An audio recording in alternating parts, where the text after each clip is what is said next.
The Romeo of Hollywood. I mean, I think it's funny. I'll be Romeo any day. Here, take me as your Romeo. Hi Vogue, it's Cara Delevingne here. Welcome to my life and looks. There's nothing too embarrassing in here, so let's see. Okay. Oh wow. I was quite awkward at taking photos at that time, so I got little hunched shoulders. I love to kind of dress up and become someone else, or I don't know, I loved using fashion like that to make me feel a certain way or to make me feel like I had extra powers. I always thought that style was something more you would have as a costume. That's always how I saw clothes, because I just thought whatever I could put on, it could make me feel a certain way, like an outfit or a cape. Next one. That was my first time walking in a Burberry show. I remember that because I think I was very nervous, as you would be. The shoes were very, very tall. I was still getting a hand on how to walk in heels, which I'm still figuring out. I remember getting that bag and I was like, that bag was heavy. So I was like, how am I gonna do this all? I just remember always when I was walking down, the first couple of times, all that was going through my head was, please don't fall, please don't fall, please don't fall, which doesn't really look like that in my face. Thank God I had a poker face at that point. That's what I always did in a rehearsal. I would always try and purposefully trip, like a little bit, maybe fall over in the rehearsal so I wouldn't fall over in the show. Aha! This was my first Chanel show. It was a couture show. I was terrified.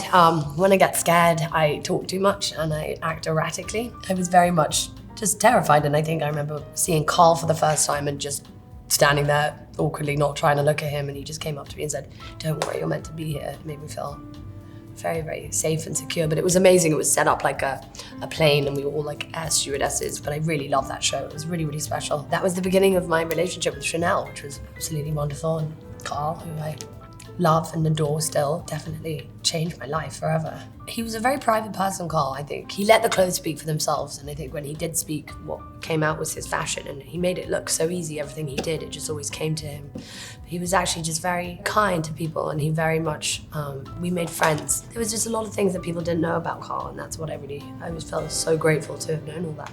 Oh wow, I'm a child. I look the same age as I did in the first photo. That was Anna Karenina, Joe Wright. It was a very interesting part. It was a non-speaking role, but again, it was my first foray into acting in movies. My first shot was a wide shot.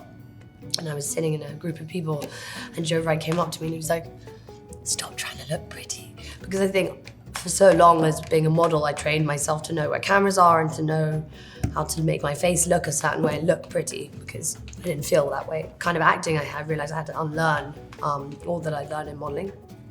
Because acting is the one that came naturally to me in terms of putting myself in other people's shoes and trying to understand where people and why people do things. I loved it, I always wanted to do it, but that was kind of the beginning of it. Next one, those ringlets are huge. Aha, that was Marc Jacobs. That was an amazing show. That wasn't the show I had really bad psoriasis. It was the show. You can't see it because I was painted. That was one of my last shows where I just decided to stop for a while because I'd worked so much. I was covered in foundation and exhausted and was at the end of my fashion month. No one is perfect, God no. I mean, if anyone was, they wouldn't be happy. I had cystic acne at 25, which was a nightmare, but that was something I got. I never had bad skin before that. Some people, especially young girls, look up to models and be like, oh, I want to look like that, but no one looks like that. No one. This is my second Met Ball. I loved this look. It was very cool. I think the year was punk. I was with Sienna Miller that year on the Burberry table. He's one of my really great friends. I just loved that look so much. It was a very hard year to hug anyone. Everyone had spikes all over them, so I was like, hi. How are you? Ow, that ring really hurt. It was kind of a nightmare for everyone to get close to each other, but that was hysterical. Oh, my first Vogue US cover, Joan and Carly. Wow, that is so crazy. That was so long ago. It was a fold-out cover, so there was a lot of us on that. Those two were like, model icons to me, and I was like, what am I doing in the middle of this? That's so funny, the Instagirls. So this, oh my God, I was like, I'm a piece of pink cheese. That was one of the funnest shows ever. It was me, Joan, and Rihanna running around, pushing each other in a shopping cart. I definitely wanted to steal a lot of things from that thing. I mean, a Chanel chainsaw, it did work, by the way. I didn't turn it on, but apparently it did. But that was very sweet, yeah, because at the end I walked around with Carl, which was very, very nice. But he always liked to push me, and I didn't know he was pushing me into doing things that I didn't think I could do. He got me and Pharrell to do a whole movie that he directed in recorded a song together, but he always asked me my opinion on things and asked me what I would do if I did a fashion show. And I just always found it very funny because I was like, why does he want to know what I think? I mean, I just thought I was always weird and a bit goofy, but he always just made me feel a lot more confident in my creative ideas than I ever did, which I never really realized how much confidence he gave me, just not as a model, but as an artist. He didn't want me to see myself as a model. He wanted me to believe in myself more than that, which was very, very sweet. This was when I went with Stella McCartney, and I covered myself in tattoos, who was done by Bang Bang. I don't know, I just wanted to add some flair to it. It took a long time. They were all like stuck on but then repainted. That was a beautiful year. You know, they're like a passport of my life on my body, I suppose. This was my first. I think these are my second, third. I don't know which way they go. This one I love. It's a tiger and a red-headed woman. I think they're post-coital. This is my mother's name, Pandora. This is an elephant to remind me of my grandmother, who died at 105, Angela. This is a wine glass that I have with Kaya and Charlotte Lawrence. This is a rose that I have with Paris Jackson, a lion, a snake, a heart I have with Adra Burr, a white tattoo that says breathe deep. It's not grammatically correct, it should be breathe deeply, but if it said deeply, the Lee would go into my armpit, which would be weird. That's about all you can see, I think. There's others somewhere, but I won't show you those. Next one. This was at the VMAs for the music video Bad Blood. That's a funny photo with Taylor and Selena and Hailey. That's where all the girls kind of came to support Taylor, and I think we won that year because I have a moon man in my house, so we must have done. We did win. That was a really fun video. It was just a lot of us girls getting together and being badasses. I mean, I get to hurl around nunchucks with one of my best friends. Yeah, it was amazing. This was my second US Vogue cover. This was with Paper Towns. That was an amazing experience. I was doing it as an actress, which was amazing. To be able to be on the cover of US Vogue as an actress was so cool. Dream come true. That was shot by the late Patrick Demarchelier, who I loved. I've worked with so many times. This was Paper Towns premiere, New York City. I am wearing a beautiful Saint Laurent dress. I got to revisit what it would be like to be in an American high school. But although I was like 21, everyone else was under 21. But it was a great job. I loved being Margot. That character was so fun. That was kind of my first time really being heavily into an accent and then not getting out of it for a while. I think I had a problem switching back after a minute. Oh, I think this is sometime around Suicide Squad. I'm wearing a Puma tracksuit. I look like a boss. I've got my glasses on. No one can stop me with my ferocious street style. Puma have been an amazing company to work with. I've been able to start working with the Trevor Project, design different collections. I did one with Olivier Baumann. I've done my Exhale collection, which is my yoga collection. I designed the Pride collection with them, which also is so helpful because I love being able to do something that can help other people, you know, in terms of the proceeds. They're really out there trying to make a difference because I think out of all these really big companies, they really want to, you know, try and push the envelope in terms of sustainability. This is Chanel. Carl always liked me to kind of have my own take on wearing Chanel looks. Got my Supreme boxers on, which I also still have, maybe not the exact ones. So that was when I was doing a lot of yoga because I'm wearing my chain, which I got from India, which is a Hindu goddess called Durga. That outfit was one of my favorites. Again, I love to mix and match all the things. It's quite androgynous, street style, Chanel, mix it all together. In a cauldron, what do you get? That. Wabam! Chanel, Met Ball.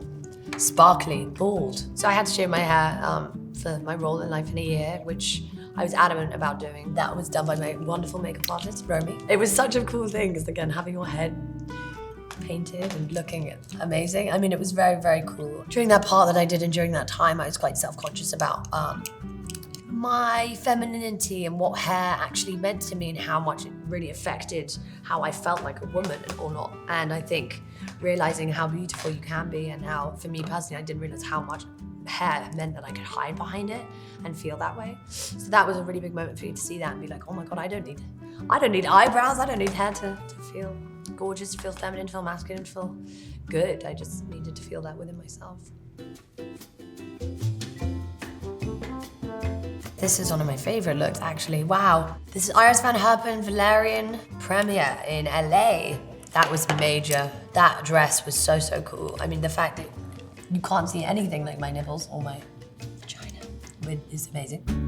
The royal wedding. A royal wedding. That was Eugenie's wedding. That was one of the funnest, I don't know, the funnest weddings I've been to in a while, but that was the first time I was like, you know what? I could wear a suit, right?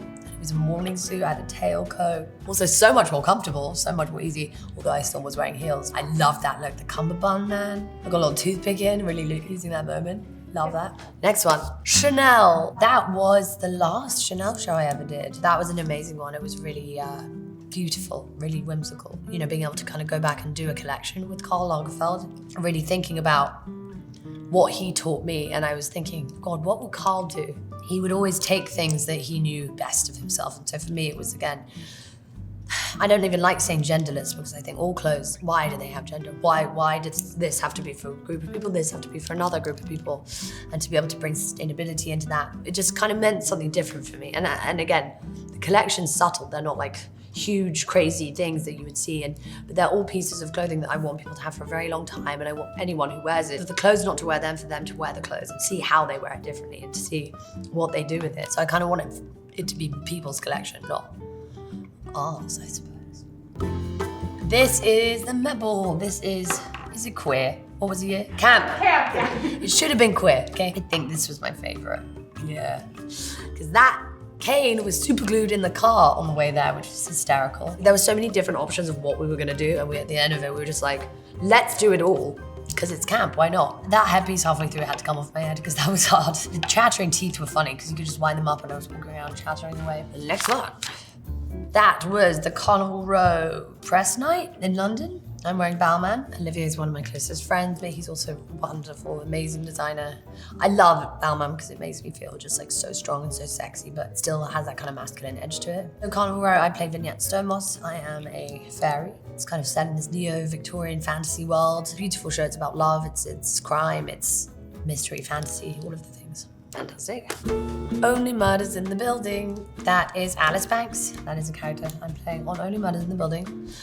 I've got a very wry, naughty, cheeky smile on. I guess I'm about to approach Mabel, played by Selena Gomez. Funnily enough, that necklace that I'm wearing is a nipple clamp. That's kind of like a little Easter egg in the... No one knows that it was a nipple clamp. I did, which I thought was funny. So yeah, I'm playing an artist, so I again have my I had stuff in my pockets. I'm wearing a t-shirt. I had a lot to say and wanted to do a lot when we were looking at the costumes, even though the costume department are amazing. I used a lot of my own clothes, basically. Oh, I guess that's it. Thank you for joining us today. I'm going to go and take my clothes off and lie in a bucket of ice. Lots of love, Cara.